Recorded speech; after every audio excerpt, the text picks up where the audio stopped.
den her video, der vil jeg beregne den maksimale belastning, som den her kran kan løfte, før den vælter. Vi kan lige starte med at tegne en skitse her. Og vi skal jo finde den maksimale belastning, det vil sige, at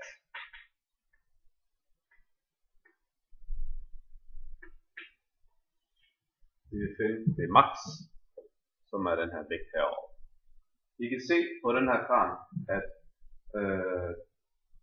det eneste sted, som den har kontakt med jorden, det er i fod B og fod A. Det vil sige, at vi kan tegne de to kræfter herovre.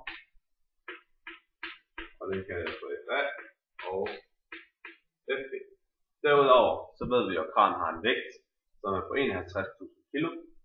Dermed kan vi tegne VK, som er vægt på kranen. Og vi ved jo, at den skal løfte en vægt. Den kalder vi for vægt. Yes. Hvis vi kigger her, så har vi kender VK som er kranens vægt, men vi har tre ubekendte. Vi kan prøve at starte med FA og se, om vi kan finde ud af noget her. Vi ved jo, at når kranen tipper, så tipper den den her vej. Den har en høj belastning på den her side. Så når den tipper, så mister jo fod A kontakten med jorden. Det vil sige, at A, det bliver 0. Og det vil sige, at vi har to ubekendte, og for at finde dem, så skal vi lave to linjer. Den første er summen af momenterne i den lodrette retning. Så vi starter lige med at tegne et koordinatsystem her. X og Y. Og vi angiver den positive retning for momenterne. Det vil sige, det er et positiv retning. Vi behøver faktisk ikke at finde en B. Vi kan godt finde ud af, hvad værdien er, men den har ikke nogen sammenhæng med B. Det vil sige, at vi kun skal finde B. Det vil sige, at vi har en ubekendt. Så da vi ikke vil finde B, eller da vi ikke behøver, så skriver vi summen af momenterne i B. Det skal jo lige med 0. Yes. Det vil sige, at VK skal fremgå i ligningen, og V skal også fremgå i ligningen som den ubekendte. Hvis vi kigger på den nedadrettede kraft herover, så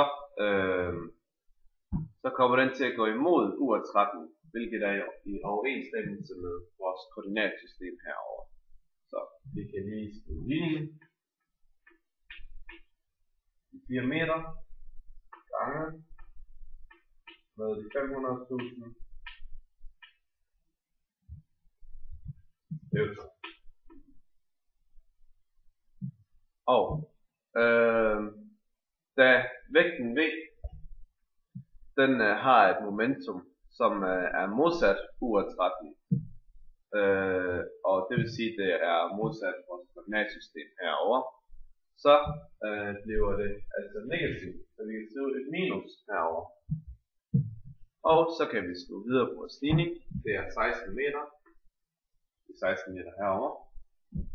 Ganget med V som den ubekendte. Det kan vi gerne finde. Vi kan lige lave en lille omskrivning herover, hvor det bliver til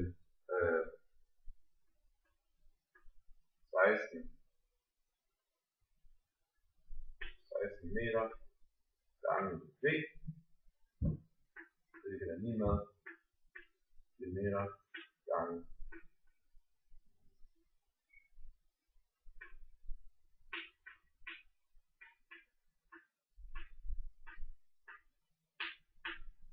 så de 16 meter gange med den maksimale belastning og de 4 meter gange med 500.000 Newton.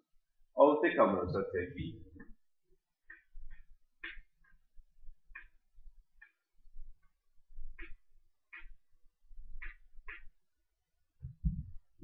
125.000 Newton, hvilket er den maksimale kraft, som vægten må presse ned med. Altså, det bliver jo så den maksimale vægt. Så, hvis vi så skal tænke over, hvad kan vi så gøre for at forhindre sådan en kran her med at vælte. Hvis I kigger på ligningen herover, hvis vi gør de 16 meter her mindre, så vil den jo kunne klare mere vægt. Det vil sige, hvis man gjorde den her mindre. Det kunne være en løsning. Og man kunne også forøge kranens vægt. Og der kender man jo de her vægte her, som man placerer på bagenden af kranen for at balancere det lidt. Så det kunne være nogle løsninger.